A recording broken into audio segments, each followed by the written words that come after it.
Halo guys, perkenalkan nama saya Salsabila dengan NIM 2407050037. Saya membuat video ini dalam rangka memenuhi tugas mata kuliah saya, yaitu mata kuliah algoritma dan pemrograman. Baiklah, yang pertama di sini saya akan menjelaskan macam-macam dari diagram alir atau biasa kita sebut juga dengan flowchart.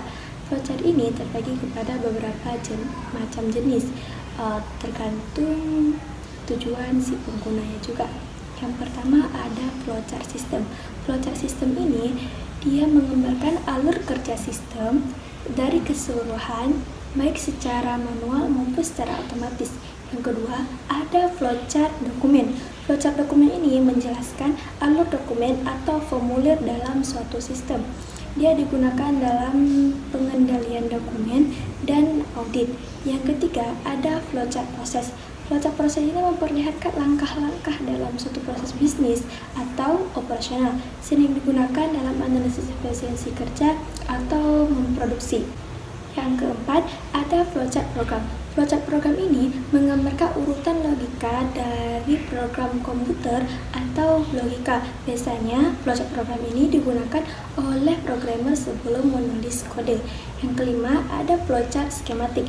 Flowchart skematik ini menunjukkan alur kerja dan hubungan antar komponen fisik, seperti dalam perancangan rangkaian elektronik. Nah, yang keenam ada flowchart logika. Flowchart logika dia hanya fokus pada logika dari suatu proses tanpa memperhatikan aspek-aspek komponen fisiknya. Yang terakhir, yang ketujuh, ada flowchart analisis.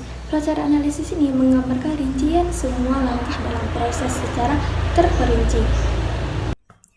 Baik, selanjutnya kita akan masuk ke pembahasan yang kedua, yaitu membuat flowchart menggunakan aplikasi Flowgarithm. Di sini, saya akan membuat flowchart dengan algoritma luas persegi panjang. Nah, untuk langkah awal, kita akan mendeklarasikan variabel menggunakan kotak deklarat ini. Dikarenakan saya ingin membuat flowchart dari algoritma luas persegi panjang, saya akan menginput variabel panjang, lebar, dan luas. Nah, di sini saya gunakan tipe data integer karena saya ingin program nantinya hanya menerima angka bilangan bulat. Jika teman-teman ingin yang menampilkan ataupun yang dimasukkan nanti yang hasilnya nanti bilangan desimal, boleh menggunakan tipe data real dan lainnya. Oke. Setelah kita mendeklarasikan variabel, sekarang kita akan menginput variabel tersebut. Kita masukkan variabel panjang. Oke. Kita masukkan satu lagi dengan variabel lebar. Oke. Input ini berguna untuk menerima data yang dimasukkan oleh si user nantinya. Nah, selanjutnya setelah kita menginputkan variabel panjang dan lebar, kita akan masuk ke proses, yaitu proses menghitung. Di sini kita masukkan luas. Karena saya membuat algoritma luas persegi panjang, maka saya masuk ke rumus panjang kali lebar. Oke. Nah, proses sudah, kita masuk ke tahap terakhir, yaitu output. Output sama input dia memiliki simbol yang sama, yaitu jajaran genjang. Kita masukkan luas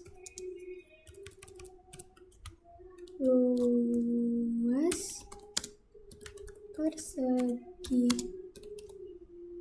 panjang adalah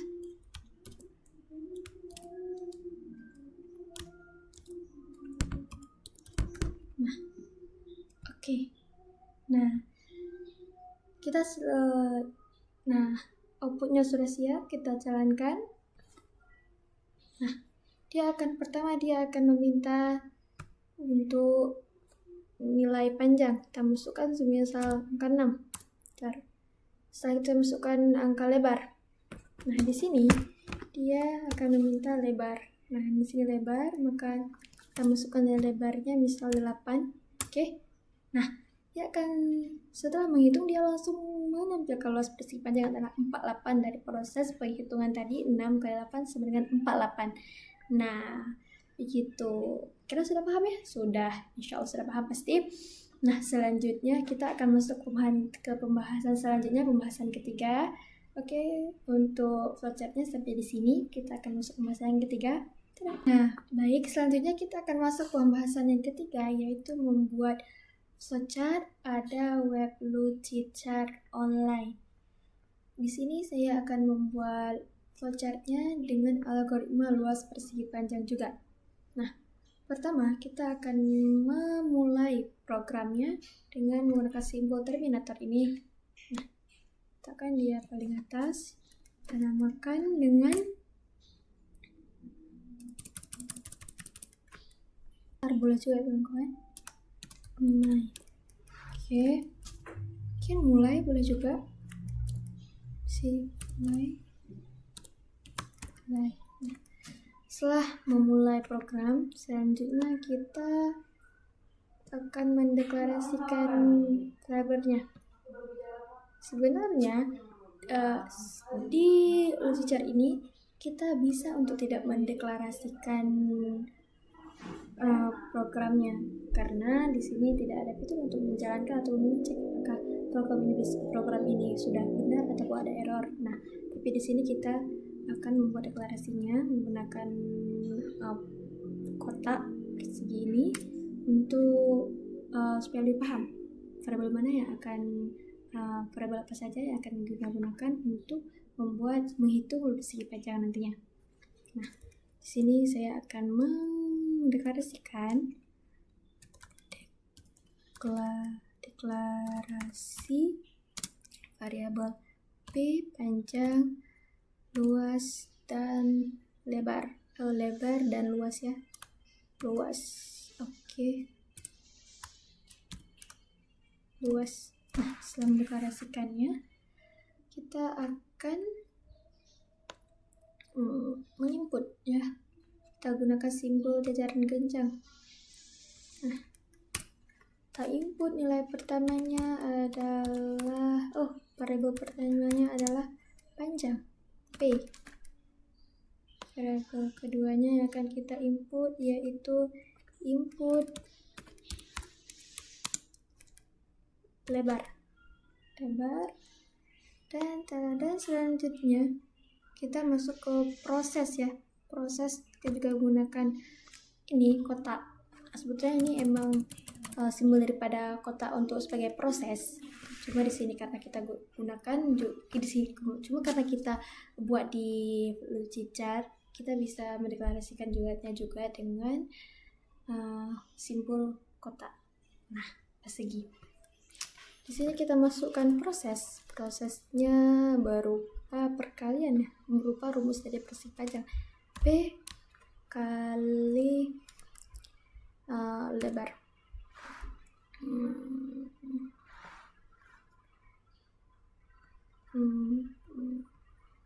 Kita masukkan rumusnya yaitu luas sama dengan P kali L. Nah, P kali L kali lebar. Nah, terakhir untuk menampilkan setelah proses menghitung dia kita masukkan juga jajar genjang lagi untuk mengeluarkan atau mencetak hasil output dari perhitungan yang telah dilakukan oleh kotak persegi ini ya. Tampilkan L. Nah, seperti ini. Selalu panjang, nikah semakin. Nah, tampilkan L. Setelah tampilkan L, sudah siap, kita akhiri ya teman-teman. Kita akhiri dengan N. Karena kita awalinya dengan O, kita akhiri dengan selesai. Nah, seperti ini ya kawan-kawan. Jika kita membuat flowchart di Lucicar online, kita mulai dengan simbol terminatornya dengan mengetik mulai, kita deklarasikan ini bebas ya, bisa tidak, bisa buat, bisa tidak. Kita input nilai panjang, nilai lebar, dan kita masukkan proses rumus dari luas spesifik panjang. Lebar luas sama dengan panjang kali lebar.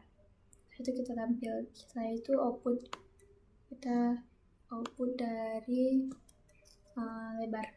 Jangan lupa untuk menutup dari program ini dengan selesai, dengan simbol terminator juga. Dia ketika kita jalankan nantinya di sebuah program, dia akan sama seperti juga ketika kita jalankan di logaritma. Coba di sini nggak dapat menjalankan, makanya kita perumpamaan saja. Ketika kita jalankan, dia akan mendeklarasikan dulu, oh ini variabelnya. Setelah itu dia akan meminta nilai dari si pengguna, yaitu nilai dari variabel panjang. Saat kita masukkan angka 6 seperti tadi. Habis itu dia meminta dari pengguna untuk memasukkan nilai lebar. Kita masukkan 8. Setelah masukkan kita 8, dia pada proses ini dia akan hitung 6 kali 8 P kali L. Nah, maka dia akan muncul 48 dari proses perhitungan tadi dan menutupnya dengan selesai. Nah, seperti itu guys. Seperti itu ya kawan-kawan. Proses dari membuat flowchart luas spesifik panjang pada Lucicar online ini. Oke, sampai sini kita bahas tentang Lucicar online ini. Sekarang kita akan masuk pembahasan selanjutnya. Nah, sekarang kita masuk ke pembahasan yang keempat, yaitu saya akan menjelaskan apa itu percabangan if dan apa itu switch case. Nah, percabangan if adalah struktur kontrol alur program yang digunakan untuk mengeksekusi blok kode tertentu hanya jika kondisi tertentu terpenuhi. Dengan kata lain, jika suatu syarat logika terpenuhi, maka perintah if akan dijalankan. Jika tidak, maka perintah if ini akan melewati blok tersebut atau menjalankan blok lainnya seperti else atau if else. Sementara switch case ia merupakan struktur kontrol seleksi yang digunakan untuk memilih satu blok dari banyaknya blok yang lainnya berdasarkan nilai tertentu dari suatu variabel, misalnya karakter, angka maupun string. Switch ini dia akan membandingkan nilai tertentu dengan setiap case. Setelah itu dia akan mengeksekusikan kode dengan case yang cocok. Nah, itu dia tadi penjelasan dari percabangan if dan switch case. Selanjutnya kita akan masuk ke pembahasan yang kelima. Nah, sekarang kita ke pembahasan yang terakhir, yaitu pembahasan yang kelima. Di sini saya akan membuatkan contoh dari uncounted loop while. Nah, saya di sini akan membuat contoh dengan studi kasus pemeriksaan suhu. Oke. Pertama kita akan membuat file. Ini saya sudah buatkan folder, kita buat filenya karena kita membuat kelas pemeriksaan suhu, makanya kita buat pemeriksaan suhu ya. Pemeriksaan suhu.java. Ya, saya di sini menggunakan bahasa pemrograman Java ya kawan-kawan. Java. Nah, ini dia. Kita langsung ya. Pemrograman Java. Nah, di sini kita untuk baris pertama kita akan membuat import Java import Java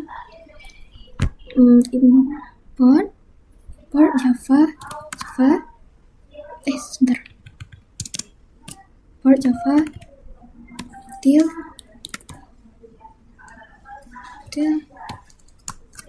scanner. Ini nanti berguna dia untuk memanggil pustaka scanner dari page Java util agar program nanti bisa membaca input dari pengelola keyboard. Tanpa import ini nanti kita tak bisa menulis scanner input. Nah, scanner input new scanner seperti itu. Nah, sekarang setelah kita menulis import Java util scanner ini, pada baris kedua kita akan membuat public class ya.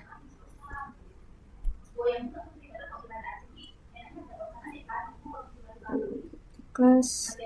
Nah, karena setelah kita membuat import Java ini, kita public class sudah terisi secara otomatis ya tadi. Sekarang terutama kita isikan public satu poin. Nah, ini dia. Oke. Sekarang kita akan menginput scanner dari Java Tools tadi. Scanner input ya. Kita masukkan input ya kawan. Input sama dengan dengan new scanner. Kok ada new scanner system titik in. Nah, jangan lupa titik komanya. Nah, ini ada fungsi utama ya, akan belajar pertama kali level program. Di sinilah semua fungsi utama terjadi ya kawan-kawan. Nah, ini semua terjadi. Kita buat objek input dari kelas scanner agar bisa menerima data dari pengguna melalui keyboard nantinya. Selanjutnya kita membuat kita menginput ya. Selanjutnya kita akan memasukkan tipe data double ya kawan-kawan. Double biar mudah nanti. Double kita masukkan variabelnya suhu. Oke. Nah, seperti ini kawan-kawan. Setelah ini saja. Setelah itu kita tampilkan dengan sistem outprint. Kita tampilkan dengan yaitu program. Sebentar. Tanda petik jangan lupa kawan-kawan. Program pemeriksaan suhu tubuh. Nah, seperti ini ya. Setelah kita buat sistem outprint ketinggalan ya. Sistem outprint. Nah, itu dia. Petik masukkan min 1 untuk keluar agar si pengguna nanti bisa mengakses untuk keluar. Nah, seperti ini. Baris ini dia menampilkan judul program dan petunjuk kepada pengguna bahwa jika ingin keluar dari program cukup masukkan angka -1. Nah, ini nanti akan ditampilkan pada si user nantinya. Kita jalankan. Baris selanjutnya kita buat sistem outprint. Ini juga nanti akan ditampilkan ke si user ya. Sistem outprint tanda kutip masukkan suhu tubuh. Nah, ini tubuh kita masukkan tadi variabelnya apa? Suhu. Nah, suhu sama dengan input. Nah, input ini dia berasal dari sini, dari scanner ini. Nah, scanner ini nanti dari input titik kita gunakan tipe data next double karena kita menggunakan tipe data double di sini ya. Double tanda titik koma jangan lupa. Setelah itu kita masukkan while ya guys. Sebelumnya masukkan while ya guys. Nah, di sistem outprint masukkan suhu tubuh ini, si program nanti meminta pengguna untuk memasukkan suhu tubuhnya, nilai dari suhu tubuhnya. Makanya kita pakai sistem outprint, dia nanti akan menampilkan masukkan suhu tubuh ke si pengguna nantinya seperti itu. Nah, suhu input dari pengguna nantinya disimpan ke dalam variabel suhu. Karena kita pakai index double maka dibaca adalah angka. Karena kita pakai index double, kan di sini kan kenapa kita pakai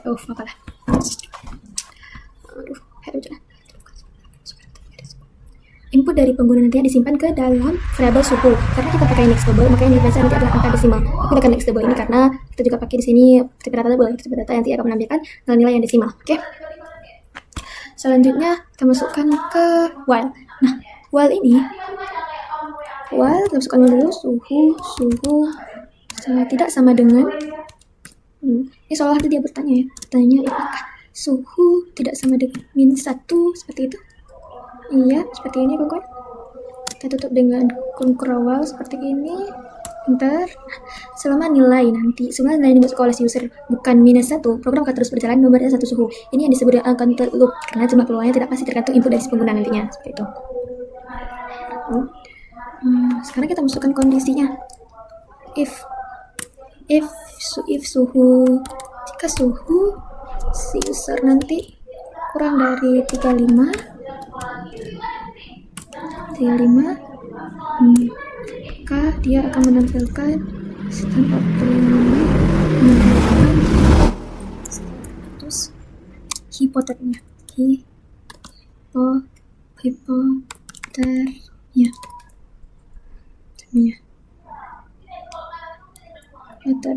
Setelah itu else if, setelah itu else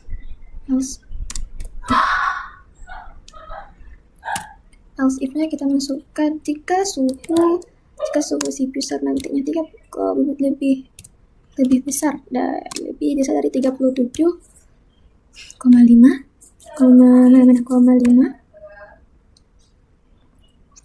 maka dia akan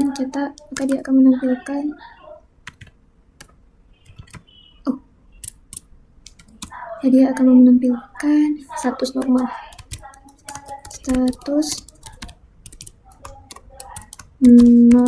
ya, normal seperti ini. Setelah itu kita masukkan kondisi lain, else if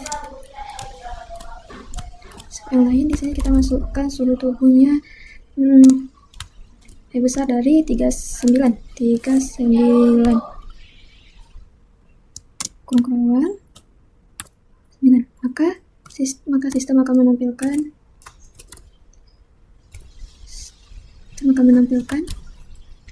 status demam,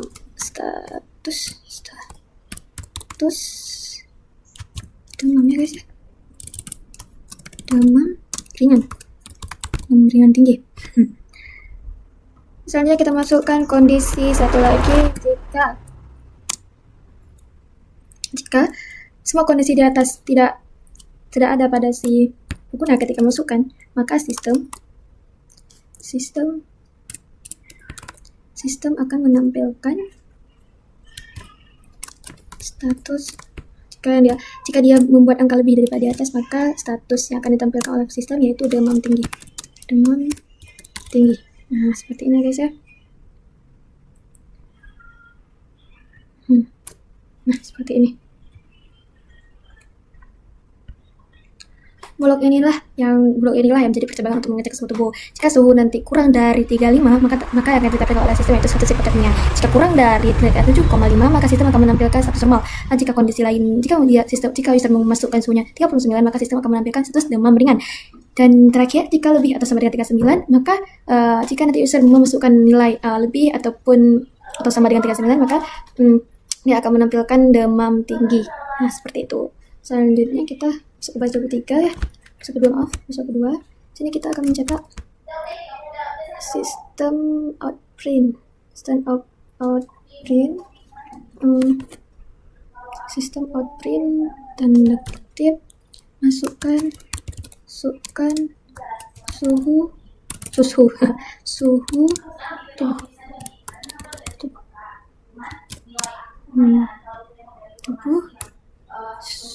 Kita input suhu sama dengan input next double. Ya, nanti angka desimal ya guys ya. Next double. Setelah satu kali pengecekan selesai, program kembali meminta input suhu berikutnya. Setelah nanti si user memasukkan angka-angka ini, si program tetap akan meminta input masukkan suhu tubuh. Dia tetap akan meminta inputan dari si user untuk masukkan suhu tubuh si user. Ini baris pada baris 23 kita masukkan suhu input double ini agar nanti si user bisa masukkan angka lagi untuk suhu tubuhnya, seperti itu ya. Input baru lah ya, kita bisa bilang input baru akan disimpan nanti. Untuk baris terakhir kita masukkan sistem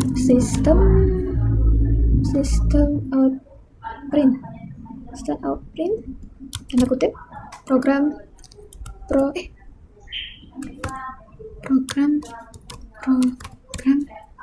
selesai. Seperti ini ya kawan-kawan. Ini program selesai. Jangan lupa menutup scanner ya. Kita tutup scanner menggunakan input close. Nah, seperti ini. Jika user memasukkan input suhunya dengan min 1, maka dia akan keluar dari while dan program menampilkan pesan bahwa program sudah selesai. Nah, input close ini, maka kita menutup scanner untuk mengakhiri penggunaan input dari keyboard. Ini adalah bagian dari good practice dalam Java ya guys. Nah, setelah ini kita coba jalankan ya. Bismillahirrahmanirrahim. Nah, ini dia. Program pemeriksaan suhu tubuh. Masukkan min 1 untuk keluar. Oh, ini kita salah pengetikkan ya guys. Keluar. Kita ulangi. Nah, program pemeriksaan suhu tubuh. Masukkan untuk keluar. Kita masukkan misalnya 32. Enter. Maka dia akan menentukan status hipotermia karena dia kurang dari 35. Sekarang kita masukkan di 38. Nah, dia akan menentukan status normal karena dia melebihi 37,5. Kita sekarang tes 40 nggak sih? 40. Oh, jelas tinggi ya? Oh, enggak, status normal. Jika ini masukkan suhu tubuh, jika suhu tubuh 40. Ini ada yang salah guys, sebentar. Kita di sana masa iya satu sini ini salah ya guys ya. Nah, ini. Sedangkan ulang sekali lagi ya guys. Nah, program pemeriksaan suhu tubuh. Masukkan bisa untuk keluar. Sekarang kita coba masukkan 40 ya. 40 seperti tadi, enter. Status normal. Kok status normal ya guys? Sebentar ya. Kok status normal kan ini mau 40 nih.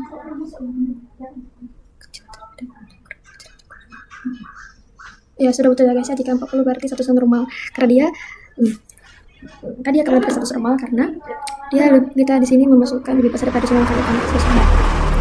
Jika suhunya kurang dari 39 kita masukkan 24. Bentar. Maka dia akan menentukan status hipotermia. Nah, saya masukkan 38 saja. 38 status normal. Yang tinggi kalau ada ya guys. Kecil daripada 39. Sorry. Oh, di sini ya guys, kita salah lagi.